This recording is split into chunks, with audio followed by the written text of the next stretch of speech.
Quiz vlog में आपका स्वागत है। हम लोग आधुनिक भारत के इतिहास में 1857 के क्रांति के बाद भारतीय स्वतंत्रता संघर्ष के महत्वपूर्ण तत्वों को हम लोग चर्चा कर रहे हैं। इससे पहले वाले वीडियो में हम लोगों ने पेज नंबर 46, 47 और 48 को कवर किया जा चुका है। इस वीडियो में हम लोग पेज नंबर 49 और 50 को कवर करेंगे। चलिए वीडियो को प्रारंभ करते हैं। पब्लिक सेफ्टी बिल पास होने के विरोध में 8 अप्रैल 1929 ईस्वी को बटुकेश्वर दत्त एवं भगत सिंह ने दिल्ली में सेंट्रल लेजिस्लेटिव असेंबली में खाली बेंचों पर बम फेंका। क्रांतिकारियों ने अपने पर्चे में कहा था कि उनका मकसद किसी की जान लेना नहीं बल्कि बहरे कानों तक अपनी आवाज़ पहुंचाने के लिए था। सबसे पहला प्रश्न पूछेगा कि दिल्ली में सेंट्रल लेजिस्लेटिव असेंबली में बम किसने फेंका था? तो बटुकेश्वर दत्त एवं भगत सिंह ने। पूछेगा किस लिए फेंका था? तो उनका मकसद था कि बहरे कानों तक अपनी आवाज़ पहुंचाने के लिए। भगत सिंह एवं बटुकेश्वर दत्त के बम फेंकने के समय असेंबली की अध्यक्षता विट्ठल भाई पटेल सदारत कर रहे थे। आपसे पूछेगा जिस समय दिल्ली में सेंट्रल असेंबली चल रही थी उस समय उसकी अध्यक्षता कौन कर रहे थे? तो विट्ठल भाई पटेल। कांग्रेस के 1929 ईस्वी के लाहौर अधिवेशन में पूर्ण स्वराज का अपना लक्ष्य घोषित किया था। इसी अधिवेशन की अध्यक्षता जवाहरलाल नेहरू कर रहे थे। 31 दिसंबर 1929 ईस्वी को रात के 12 बजे जवाहरलाल नेहरू ने रावी नदी के तट पर नवगृहित तिरंगे झंडे को फहराया। इस अधिवेशन में 26 जनवरी 1930 ईस्वी को प्रथम स्वाधीनता दिवस के रूप में मनाने का निश्चय किया गया। इसी के साथ प्रत्येक वर्ष 26 जनवरी को स्वतंत्रता दिवस के रूप में मनाए जाने की परंपरा शुरू की गई। आपसे पहला प्रश्न पूछेगा कि कांग्रेस के लाहौर अधिवेशन कब हुआ? तो 1929 में। आपसे पूछेगा कांग्रेस के किस अधिवेशन में पूर्ण स्वराज का लक्ष्य घोषित किया गया? तो लाहौर अधिवेशन 1929। पूछेगा लाहौर अधिवेशन 1929 के अधिवेशन की अध्यक्षता कौन कर रहे थे? तो पंडित जवाहरलाल नेहरू। पूछेगा 31 दिसंबर 1929 को कितने बजे रात को जवाहरलाल नेहरू ने झंडा फहराया? तो 12 बजे रात को। पूछेगा किस नदी के तट पर? रावी नदी के तट पर। कहेगा किस अधिवेशन में प्रथम स्वाधीनता दिवस के रूप में मनाने का निश्चय किया गया? तो लाहौर अधिवेशन 1929 के अधिवेशन में ही 26 जनवरी 1930 को प्रथम स्वाधीनता दिवस के रूप में मनाने का निश्चय किया गया। आपसे पूछा जाएगा कि स्वतंत्रता दिवस के रूप में मनाए जाने की परंपरा कब से स्टार्ट हुआ? तो 26 जनवरी को स्वाधीनता दिवस के रूप में।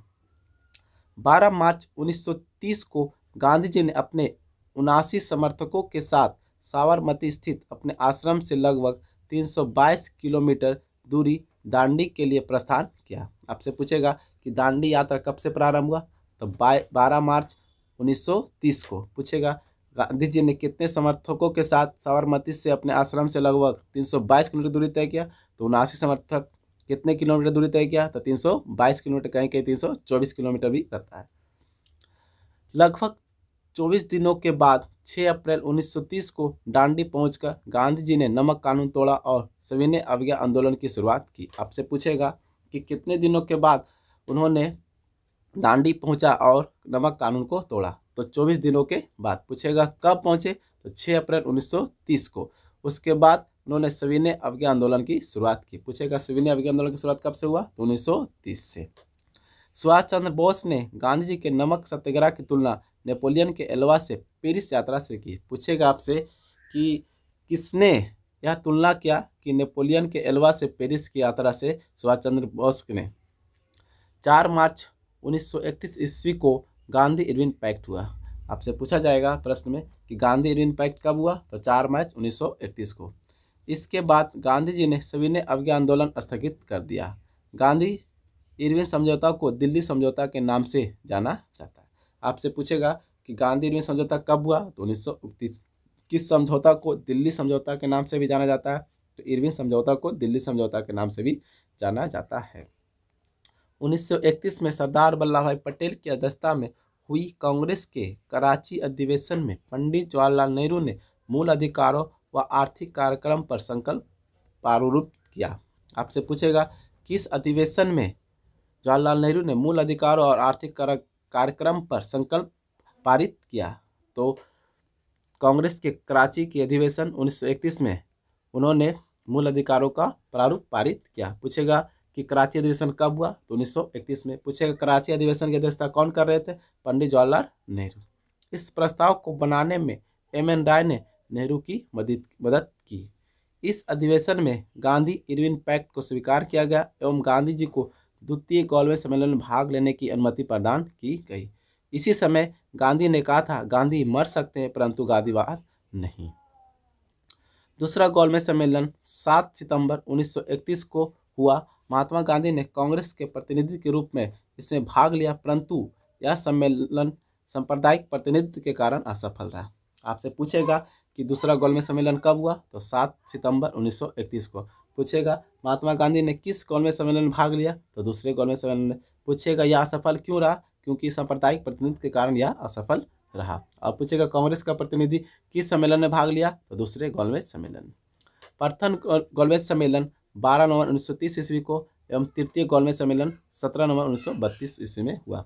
आपसे प्रश्न पूछेगा कि पहला गोलमेज सम्मेलन कब हुआ, तो 12 नवंबर 1930 को। पूछेगा दूसरा गोलमेज सम्मेलन को हुआ 7 सितंबर 1931 को। आपसे पूछेगा तीसरा गोलमेज सम्मेलन कब हुआ, तो 17 नवंबर 1932 ईस्वी को। तीनों गोलमेज सम्मेलन के समय इंग्लैंड का प्रधानमंत्री जेम्स रैमजे मैकडोनाल्ड था। आपसे पूछेगा तीनों गोलमेज सम्मेलन जो हुआ था 30, 31 और 32 में, उस समय इंग्लैंड का प्रधानमंत्री कौन था, तो James Ramsay MacDonald. Doctor Bhimrao Ambedkar को लंदन में हुई तीनों गोलमेज सभाओं में अछूतों के प्रतिनिधित्व के रूप में बुलाया गया था। आपसे पूछेगा किनको अछूतों के प्रतिनिधित्व के लिए तीनों गोलमेज सम्मेलन में बुलाया गया था, तो भीमराव अंबेडकर को। दूसरे गोलमेज सम्मेलन की असफलता के बाद गांधी ने 3 जनवरी 1932 पुनः सविनय अवज्ञा आंदोलन को प्रारंभ कर दिया। आपसे पूछेगा गांधी जी ने कब पुनः सविनय अवज्ञा आंदोलन को प्रारंभ किया, तो 3 जनवरी 1932 को। सविनय अवज्ञा आंदोलन अंतिम रूप से 7 अप्रैल 1934 को वापस ले लिया गया। आपसे पूछेगा गांधी जी ने कब सविनय अवज्ञा आंदोलन को वापस ले लिया, तो 7 अप्रैल 1934 को। प्रारंभ कब किया था, तो 3 जनवरी 1932 को। पुनः सविनय अवज्ञा आंदोलन में पठान सत्याग्रहियों पर गोली चलाने से गढ़वाल राइफल्स ने इनकार कर दिया। सविनय अवज्ञा आंदोलन के दौरान जो पठान सत्याग्रही थे ने, आपसे पूछेगा किसने गढ़वाल राइफल्स ने किस पर गोली चलाने से इनकार कर दिया, तो पठान सत्याग्रहियों पर। 23 मार्च 1931 ईस्वी को सुखदेव, भगत सिंह, राजगुरु को फांसी पर लटका दिया गया। आपसे प्रश्न पूछेगा कि सुखदेव, भगत सिंह और राजगुरु को फांसी कब दिया गया, तो 23 मार्च 1931 ईस्वी को। मई 1934 ईस्वी में कांग्रेस सोशलिस्ट पार्टी का स्थापना हुआ। आपसे प्रश्न पूछेगा कि कांग्रेस सोशलिस्ट पार्टी की स्थापना कब हुआ, तो मई 1934 में। अखिल भारतीय किसान सभा का प्रथम सम्मेलन अप्रैल 1936 ईस्वी में हुआ, लखनऊ में हुआ। आपसे पूछेगा अखिल भारतीय किसान सभा के प्रथम सम्मेलन कब हुआ, तो 1936 में। कहाँ हुआ, तो लखनऊ में। आपसे पूछेगा इसकी अध्यक्षता कौन कर रहे थे, तो स्वामी सदानंद। पूछेगा अखिल भारतीय किसान सभा का प्रथम महासचिव कौन बना, तो A.N.G. रंगा। पूछेगा स्वामी सदानंद सरस्वती ने हुकार नामक पत्रिका को पटना से प्रकाशन किया। आपसे पूछेगा हुकार नामक पत्रिका को किसने प्रकाशित किया, तो सदानंद सरस्वती ने। पूछेगा कहाँ से, तो पटना से। यह किसान आंदोलन की पत्रिका थी। राहुल सातत्यायन इस साप्ताहिक पत्रिका के 1942 में संपादक बने। आपसे पूछेगा कि हुकार पत्रिका को 1942 में संपादक कौन बना, तो राहुल सातत्यायन। अखिल भारतीय किसान सभा का गठन 11 अप्रैल 1936 को लखनऊ में हुआ। आपसे पूछेगा अखिल भारतीय किसान सभा का गठन कब हुआ, तो 11 अप्रैल 1936 ईस्वी को हुआ। 1939 ईस्वी में महात्मा गांधी द्वारा प्रस्तावित प्रत्याशी पटाभी सितारा मैया को हराकर सुभाष चंद्र बोस कांग्रेस के अध्यक्ष चुने गए। आपसे पूछेगा कि किसने पटाभी सितारा मैया को हराकर कांग्रेस के अध्यक्ष बने, तो सुभाष चंद्र बोस। कब, तो 1939 में।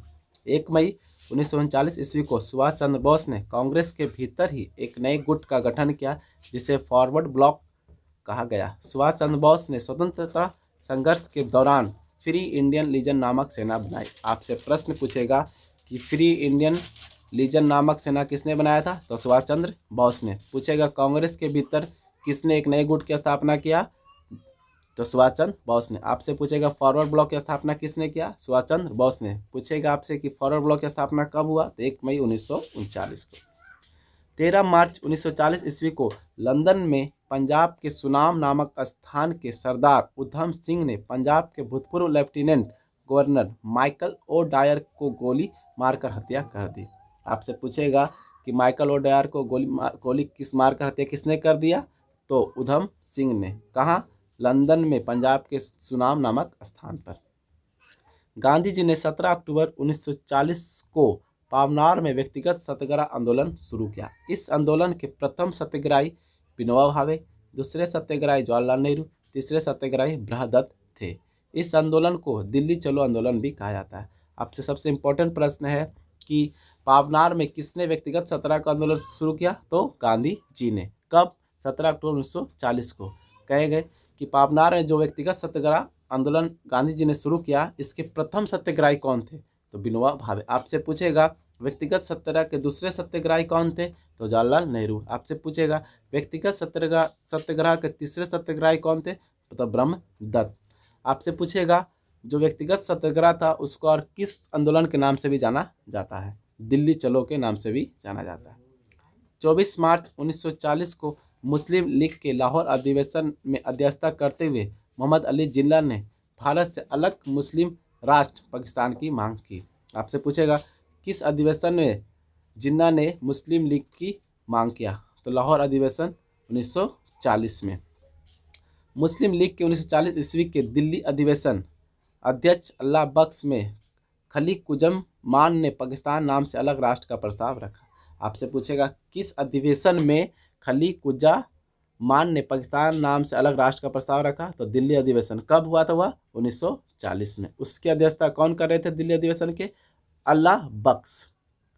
1942 में वर्धा में कांग्रेस ने अंग्रेजों भारत छोड़ो प्रस्ताव पारित किया। आपसे पूछेगा कि अंग्रेजों भारत छोड़ो का आंदोलन कब प्रारंभ हुआ? 1942 में। कहाँ से? तो वर्धा से। 7 अगस्त 1942 को कांग्रेस की बैठक बम्बई के ऐतिहासिक ग्वालिया टैंक में हुई। इसकी अध्यक्षता अबुल कलाम आज़ाद ने किया था। आपसे पूछेगा कि कांग्रेस की बैठक जो बम्बई के ऐतिहासिक ग्वालियर टैंक में हुई थी उसकी अध्यक्षता कौन कर रहे थे? अबुल कलाम आज़ाद। गांधी के भारत छोड़ो प्रस्ताव को कांग्रेस कार्य समिति ने 8 अगस्त 1942 ईस्वी को स्वीकार कर लिया। भारत छोड़ो आंदोलन की शुरुआत 9 अगस्त 1942 को हुई। इसी आंदोलन में गांधी जी ने करो या मरो का नारा दिया। आपसे पूछेगा कि भारत छोड़ो आंदोलन की शुरुआत कब से हुआ, तो 9 अगस्त 1942 ईस्वी को। कहेगा गांधी जी ने किस आंदोलन में करो या मरो का नारा दिया था, तो भारत छोड़ो आंदोलन कब हुआ था? 9 अगस्त 1942 को। 9 अगस्त 1942 ईस्वी को प्रातःकाल ऑपरेशन जीरो आवर ही गांधी जी एवं कांग्रेस के अन्य सभी महत्वपूर्ण नेता गिरफ्तार कर लिए गए। 9 अगस्त प्रातःकाल। आपसे पूछेगा ऑपरेशन जीरो आवर कब प्रारंभ हुआ, तो 9 अगस्त 1942 को। गांधी जी को पूना के आगा खां महल में तथा कांग्रेस के कार्यकारिणी के अन्य सदस्यों को अहमदनगर के दुर्ग में रखा गया। आपसे पूछेगा कि गांधी जी को कहाँ रखा गया था गिरफ्तार करके, तो आगा खां के महल में तथा अन्य सदस्यों को अहमदनगर के दुर्ग में रखा गया था। सरोजिनी नायडू एवं कस्तूरबा गांधी को भी आगा खां पैलेस में रखा गया था। जवाहरलाल नेहरू को अल्मेडा जेल में, राजेंद्र प्रसाद को बांकीपुर जेल में और मौलाना अबुल कलाम आज़ाद को बांकुड़ा जेल में रखा गया था। 6 मई 1940 ईस्वी को गांधी जी को जेल से छोड़ा गया। आपसे प्रश्न पूछेगा कि जवाहरलाल नेहरू को किस जेल में रखा गया, तो अल्मोड़ा जेल में। आपसे पूछेगा राजेंद्र प्रसाद को किस जेल में रखा गया था, बांकीपुरा जेल में। मौलाना अबुल कलाम आज़ाद को किस जेल में रखा गया, तो बांकुड़ा जेल में। आपसे पूछेगा कि गांधी जी को कब रिहा किया गया, तो 6 मई 1940 ईस्वी को गांधी जी को रिहा कर दिया गया। उषा मेहता भारत छोड़ो आंदोलन के समय खुफिया रेडियो चलाने के कारण पूरे देश में विख्यात हुई। आपसे पूछेगा कि खुफिया रेडियो चलाने के कारण पूरे देश में कौन विख्यात हुई, तो उषा मेहता।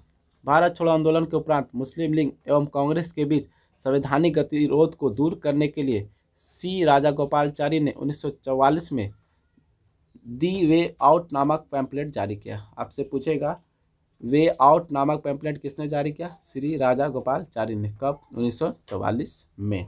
तो वे आउट नामक पैम्पलेट किसने लाया गया था, मुस्लिम लीग और कांग्रेस के बीच गतिरोध को दूर करने के लिए श्री राजागोपालाचारी ने इसे लाया था। आज़ाद हिंद फौज की स्थापना का विचार सर्वप्रथम कैप्टन मोहन सिंह के मन में आया। आपसे पूछेगा आज़ाद हिंद फौज की स्थापना का विचार किसके मन में आया था, तो सर्वप्रथम कैप्टन मोहन सिंह के मन में। आज़ाद हिंद फौज का प्रथम डिवीजन का गठन 1 सितंबर 1942 ईस्वी को कैप्टन मोहन सिंह के द्वारा किया गया, परंतु वह असफल रहा। आपसे पूछेगा प्रथम डिवीजन का जो आजाद हिंद फौज का गठन किसने किया? तो कैप्टन मोहन सिंह ने। कब? 1 सितंबर 1942 को, लेकिन वह असफल रहा। आजाद हिंद फौज का सफलतापूर्वक स्थापना कसरे रास बिहारी बोस को दिया था। आपसे पूछेगा कि सफलतापूर्वक आजाद हिंद फौज का संस्थापक किसे माना जाता है? तो श्री रास बिहारी बोस को। भारत की स्वतंत्रता की लड़ाई में सुभाष चंद्र बोस अग्रणी क्रांतिकारी थे। भारत की स्वतंत्रता हेतु विदेशी सहायता प्राप्त करने के लिए सुभाष चंद्र बोस 1941 में जर्मनी पहुंचे। वहां जर्मन विदेश मंत्रालय की सहायता से उन्होंने द फ्री इंडिया सेंटर का गठन किया, जहां से वे आज़ादी के पक्ष में पर्चे छपवाते थे तथा भाषण देते थे। आपसे प्रश्न पूछेगा, द फ्री इंडिया सेंटर का गठन किसने किया? तो सुभाष चंद्र बोस ने। 1942 में सुभाष चंद्र बोस ने उत्तरी अफ्रीका से पकड़े गए भारतीय युद्ध बंदियों को भर्ती कर 10,000 सैनिकों का दल गठित किया, जिसे फ्री इंडियन लीजन कहा गया। उत्तर अफ्रीका में जो पकड़े गए थे भारतीय युद्ध बंदियों को 10,000 को, उसको गठित करके किसने फ्री इंडियन लीजन की स्थापना किया? तो सुभाष चंद्र बोस ने। कब? 1942 में। सुभाष चंद्र बोस ने 21 अक्टूबर 1943 को सिंगापुर में स्वतंत्र भारत की अस्थायी सरकार का गठन किया, जिसका जर्मनी व जापान ने समर्थन किया। आपसे पूछेगा, स्वतंत्र भारत की अस्थायी सरकार का गठन किसने किया? सुभाष चंद्र बोस ने। कब? 21 अक्टूबर 1943 को। पूछेगा किसने इसका समर्थन किया? तो जर्मनी और जापान ने इसका समर्थन किया। अक्टूबर 1943 ईस्वी में सुभाष चंद्र बोस को आज़ाद हिंद फौज का सर्वोच्च सेनापति बनाया गया। आज़ाद हिंद फौज के 3 ब्रिगेडरों के नाम सुभाष ब्रिगेड, गांधी ब्रिगेड और नेहरू ब्रिगेड एवं महिलाओं के ब्रिगेड का नाम लक्ष्मीबाई रेजिमेंट था। आज़ाद हिंद फौज का झंडा कांग्रेस के तिरंगा झंडे की भांति ही था, जिस पर दहाड़ते हुए शेर का चिन्ह था। आपसे पूछेगा आज़ाद हिंद फौज का सर्वोच्च सेनापति कौन था? तो सुभाष चंद्र बोस। आज़ाद हिंद फौज का 3 ब्रिगेड का नाम क्या था? सुभाष ब्रिगेड, गांधी ब्रिगेड और नेहरू ब्रिगेड। पूछेगा महिला ब्रिगेड का नाम क्या था? तो लक्ष्मीबाई रेजिमेंट था। 8 नवंबर 1943 ईस्वी को जापान ने अंडमान और निकोबार द्वीप पर सुभाष चंद्र बोस को सौंप दिए। नेताजी ने इनका नाम क्रमशः शहीद द्वीप और स्वराज द्वीप रखा। आपसे पूछेगा कि जापान ने अंडमान निकोबार द्वीप समूह को किसे सौंप दिया? तो सुभाष चंद्र बोस को। सुभाष चंद्र बोस ने अंडमान निकोबार द्वीप का नाम क्या रखा? शहीद द्वीप और स्वराज द्वीप।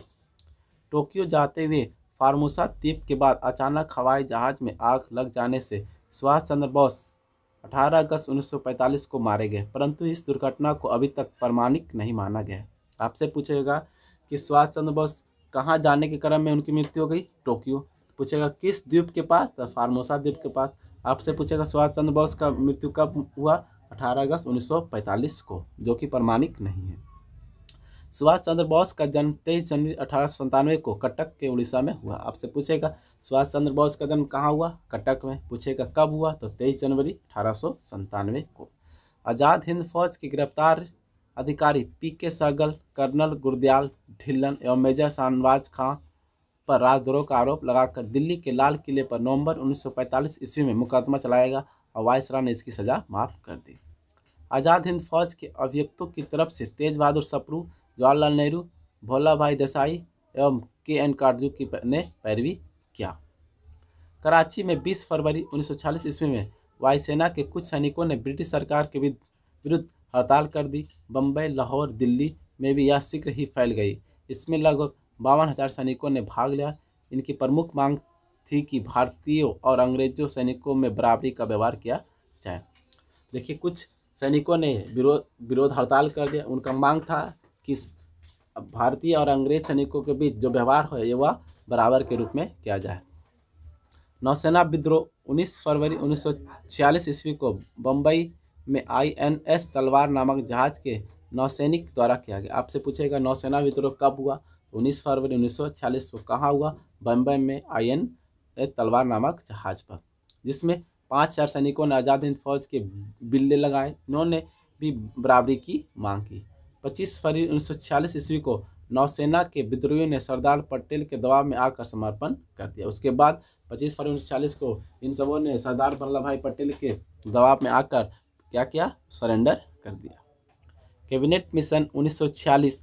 प्रधानमंत्री एटली ने 15 फरवरी 1946 ईस्वी को भारतीय संविधान सभा की स्थापना की एवं तत्कालीन ज्वलंत समस्याओं पर भारतीयों से विचार विमर्श के लिए कैबिनेट मिशन को भारत भेजने की घोषणा की। आपसे पूछेगा कैबिनेट मिशन कब आया? 1946 में। 24 मार्च 1946 ईस्वी को कैबिनेट मिशन दिल्ली पहुंचेगा। आपसे पूछेगा कि कैबिनेट मिशन दिल्ली कब पहुंचा, तो 24 मार्च 1946 का। इस शिष्टमंडल के सदस्य थे स्टैफोर्ड क्रिप्स, अध्यक्ष board of trade, Pethick Lawrence, भारतीय सचिव, एवं एवी अलेक्जेंडर, नौसेना मंत्री। कैबिनेट मिशन पैथिक लॉरेंस के नेतृत्व में आया था। आपसे पूछेगा जो कैबिनेट मिशन आया था इसमें कितने सदस्य थे, तो 3 सदस्य, स्टैफोर्ड क्रिप्स, पैथिक लॉरेंस और अलेक्जेंडर। आपसे पूछेगा कि इस शिष्टमंडल का अध्यक्ष कौन था, तो स्टैफोर्ड क्रिप्स जो बोर्ड ऑफ ट्रेड का अध्यक्ष था। आपसे पूछेगा कि इस शिष्टमंडल में भारत का सचिव कौन था, तो पैथिक लॉरेंस। आपसे पूछेगा नौसेना मंत्री कौन था, एवी अलेक्जेंडर। आपसे पूछेगा कैबिनेट मिशन में का नेतृत्व किसने किया था, तो पैथिक लॉरेंस ने। कैबिनेट मिशन योजना को मुस्लिम लीग ने 6 जून 1946 ईस्वी को और कांग्रेस ने 25 जून 1946 ईस्वी को स्वीकार किया। आपसे पूछेगा कैबिनेट मिशन योजना को मुस्लिम लीग ने कब स्वीकार किया, तो 6 जून 1946 को, और कांग्रेस ने इसे 25 जून 1946 को स्वीकार किया। कैबिनेट मिशन योजना को स्वीकार किए जाने के पश्चात संविधान सभा के निर्माण के लिए हुए चुनाव जुलाई 1946 में कांग्रेस ने 214 समान स्थानों में से 205 स्थान प्राप्त किए और मुस्लिम लीग ने 78 मुस्लिम स्थानों में से 73 स्थान प्राप्त किए। कांग्रेस को 4 सिख सदस्यों का भी समर्थन था। आपसे पूछेगा जो कैबिनेट मिशन योजना के तहत जो संविधान का निर्माण हुआ, जो चुनाव हुए जुलाई 1946 में, उसमें कांग्रेस ने कुल कितने सीट पर दर्ज किया, 205। कितने सीट में से, 214 सीट में से। पूछेगा मुस्लिम लीग ने कितना सीट जीता, 73 सीट। कितने सीटों में, 78 सीटों में। और 4 सिख सदस्यों का समर्थन किसका था, किसके प्रति था, तो कांग्रेस के प्रति। मुस्लिम लीग ने 16 अगस्त 1946 ईस्वी को सीधी अथवा प्रत्यक्ष कार्रवाई दिवस के रूप में मनाया। आपसे पूछेगा प्रत्यक्ष कार्रवाई दिवस कब मनाया जाता है, तो 16 अगस्त 1946 को। या फिर आपसे पूछेगा सीधी या प्रत्यक्ष कार्रवाई दिवस। सर्वप्रथम प्रत्यक्ष कार्रवाई दिवस कलकत्ता में मनाया गया। उस समय बंगाल में मुस्लिम लीग की सरकार थी। बंगाल के मुख्यमंत्री शहीद सोहरावर्दी थे।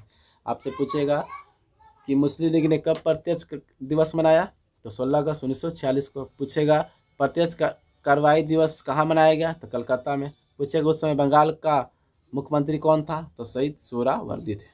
3 जून 1947 ईस्वी को भारत विभाजन की माउंटबेटन योजना प्रकाशित की गई। आपसे पूछेगा माउंटबेटन योजना कब प्रकाशित हुआ, तो 3 जून 1947 को, जो कि भारत के विभाजन का नींव रखा। माउंटबेटन योजना को कांग्रेस कार्य समिति की 3 जून 1947 ईस्वी की बैठक को स्वीकार कर लिया गया। तो माउंटबेटन योजना 3 जून 1947। 14 जून 1947 ईस्वी को कांग्रेस महासमिति की बैठक में गोविंद बल्लभ पंत ने देश के विभाजन की माउंटबेटन योजना को स्वीकार करने का प्रस्ताव पेश किया। इस प्रस्ताव का समर्थन अबुल कलाम आज़ाद ने किया, जो बंटवारे का विरोध करते आ रहे थे।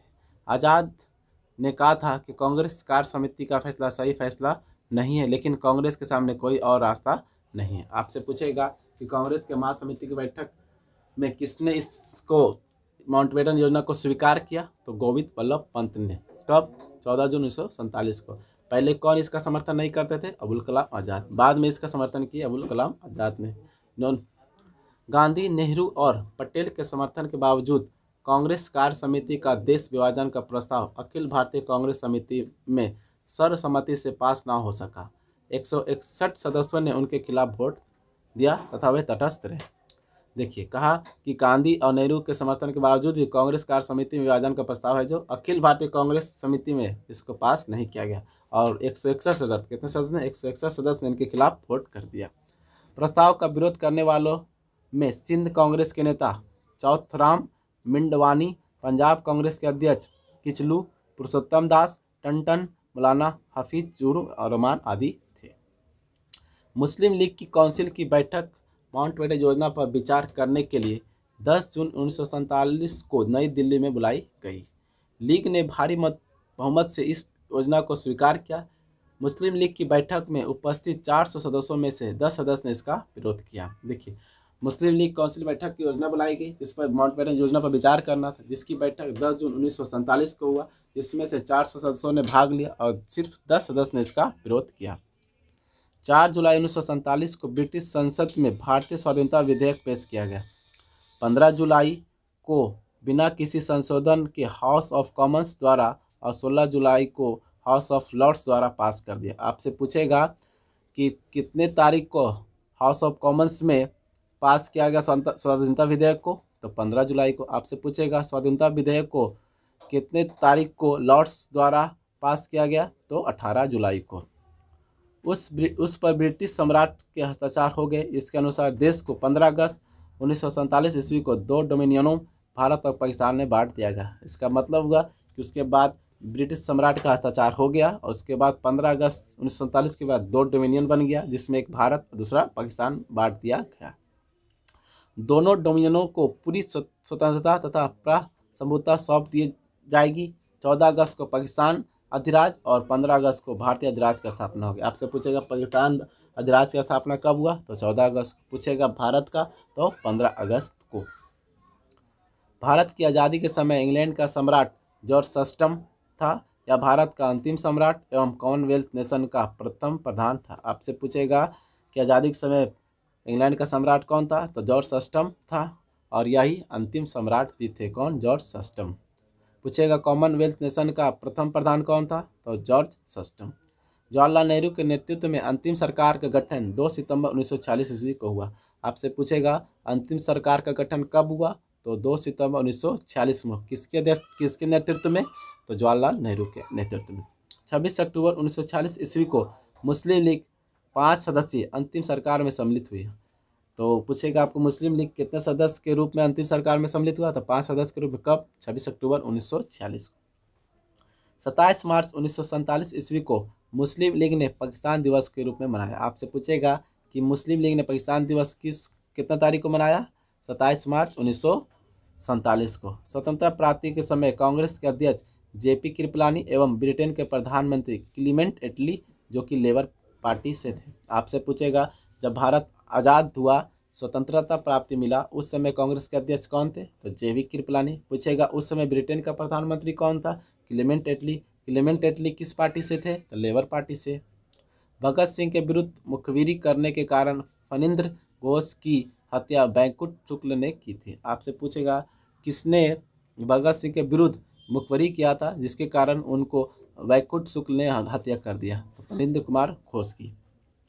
महात्मा गांधी द्वारा स्थापित हरिजन सेवक संघ के संस्थापक अध्यक्ष घनश्याम दास बिरला थे। आपसे पूछेगा कि हरिजन सेवक संघ की स्थापना किसने किया? महात्मा गांधी ने। पूछेगा इसके अध्यक्ष कौन थे हरिजन सेवक संघ के? तो घनश्याम दास बिरला।